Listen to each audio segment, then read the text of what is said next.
রাজ্যে একের পর এক নির্বাচনী যে ইভেন্ট শুরু হয়েছে তা আজকে আরও কয়েক গুণ অত্যন্ত বড়সড় মাত্রা গ্রহণ করলো। কেননা গতকাল অর্থাৎ রবিবার নির্বাচন কমিশনের পক্ষ থেকে পশ্চিমবঙ্গের সহ আরও যে কয়েকটি রাজ্যেও এবং কেন্দ্রশাসিত অঞ্চল পুদুচেরিতে নির্বাচনী নির্ঘণ্ট ঘোষণা করেছিল। সেই নির্বাচনী নির্ঘণ্ট ঘোষণার 24 ঘন্টা না কাটতেই আরও বড় দুটো ইভেন্ট চোখের সামনে এলো।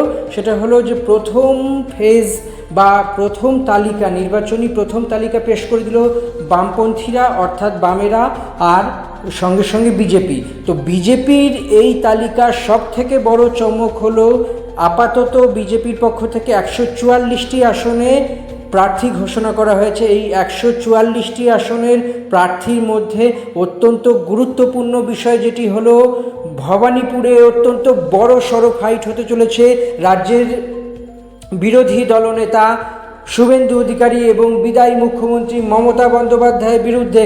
এই হাই ভোল্টেজ এই ড্রামা এবং হাই ভোল্টেজ এই নির্বাচনী প্রচার অত্যন্ত সবথেকে বড় ঘটনা এই মুহূর্তের, এবং রাজ্য রাজনীতির সবথেকে বড় ঘটনা এই মুহূর্তে যেটি হলো ভবানীপুরে অর্থাৎ খোদ কলকাতার বুকে ভবানীপুরে শুভেন্দু অধিকারীকে প্রার্থী ঘোষণা করলো বিজেপি, অর্থাৎ বিজেপির কেন্দ্রীয় নির্বাচন কমিটি।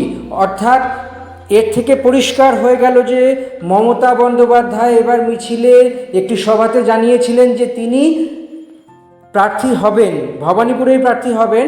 যদিও তৃণমূলের প্রথম পর্যায়ে প্রার্থী তালিকা বা তৃণমূলের প্রার্থী তালিকা মঙ্গলবার অর্থাৎ আগামীকাল প্রকাশিত হওয়ার কথা, তো তার আগেই বিজেপি জানিয়ে দিল যে 144টি আসনের প্রার্থীর সঙ্গে নন্দীগ্রামের প্রার্থী এবং ভবানীপুরের প্রার্থী, অর্থাৎ ভবানীপুরে তো শুভেন্দু অধিকারী দাঁড়াচ্ছেনই, এটি ঘোষিত। একই সঙ্গে মনে প্রশ্ন জাগছে তাহলে নন্দীগ্রাম থেকে কে প্রার্থী হচ্ছে। অন্তত নন্দীগ্রাম থেকে শুভেন্দু অধিকারী এর আগেও জিতেছিলেন, তৃণমূলে সময় থাকাকালীন তিনি নন্দীগ্রামে জিতেছিলেন। গত বিধানসভা ভোট অর্থাৎ 2021-এও তিনি নন্দীগ্রাম থেকে 2000-এরও কম ভোটে জিতেছিলেন।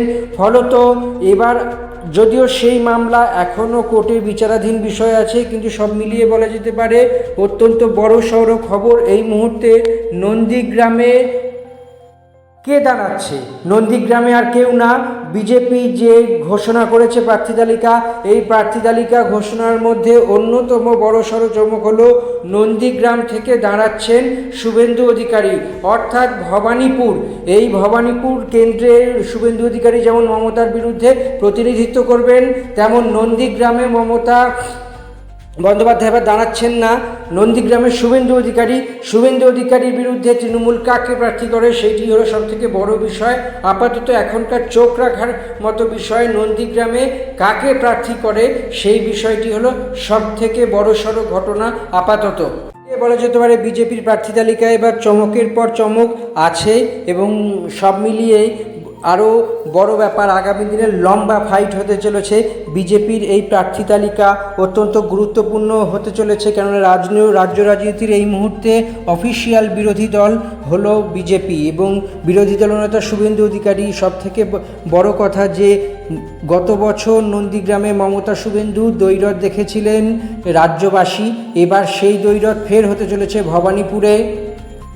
মমতা বন্দ্যোপাধ্যায়ের বিরুদ্ধে প্রার্থী হলেন শুভেন্দু অধিকারী। এর ফলে আরও একটি ব্যাপার পরিষ্কার হলো যে বারে ভোটের আগে শুভেন্দু অধিকারী, যে আমাদের ভিডিওতে আগেই দেখিয়েছিলাম, ভোটের আগে বারে শুভেন্দু অধিকারী আসছিলেন ভবানীপুরে এবং দোলের দিনও তিনি ভবানীপুরে এসেছিলেন, এবং ভবানীপুরে আসার পর কি হতে চলেছে, এই সিটটার কি ঘটনা ঘটতে চলেছে, সেটি হল সবথেকে গুরুত্বপূর্ণ বিষয় হয়ে দাঁড়িয়েছিল। গতবারে প্রায় 2000-এর কম ভোটে শুভেন্দু অধিকারী পরাজিত করেছিলেন তৃণমূল নেত্রীকে, এবং সেই জয়কে চ্যালেঞ্জ করে রীতিমতো কোর্টে আবেদন করা হয়েছিল, এবং কোর্টে আবেদন করার পরে দেখতে পাওয়া গিয়েছে যে সেই মামলা এখনও বিচারাধীন। সব মিলিয়ে বলা যেতে পারে যে নন্দীগ্রামের গত বছর যে মেগা ফাইট দেখেছিলেন রাজ্যবাসী, এবার সেই মেগা ফাইট আবার দেখতে চলেছেন।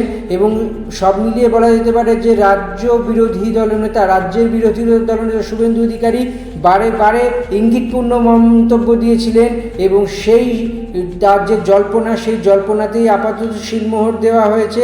এবং সেই জল্পনার রীতিমতোভাবে দেখা গেল যে সাংবাদিকদের মুখোমুখিতে দাঁড়িয়েছিলেন শুভেন্দুকে পরিষ্কার জানিয়ে দিয়েছেন যে নন্দীগ্রামের পরে অন্য কোনো কেন্দ্রের কথা ভাববেন তিনি। এর পাশাপাশি খড়গপুর সদর কেন্দ্র থেকে প্রার্থী হয়েছেন দিলীপ ঘোষ। এর ফলে প্রথম দফায় নয়াদিল্লি থেকে রাজ্যে 144টি আসনে প্রার্থী ঘোষণা করা হয়েছে। বর্ণনগর থেকে প্রার্থী করা হয়েছে সজল ঘোষকে।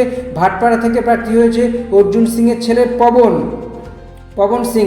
পশ্চিমবঙ্গ বিধানসভার 2 দফায় ভোট হতে চলেছে 2026-এ, একটি 23 এবং অপরটি 29শে এপ্রিল। গণনা হবে 4 তারিখ।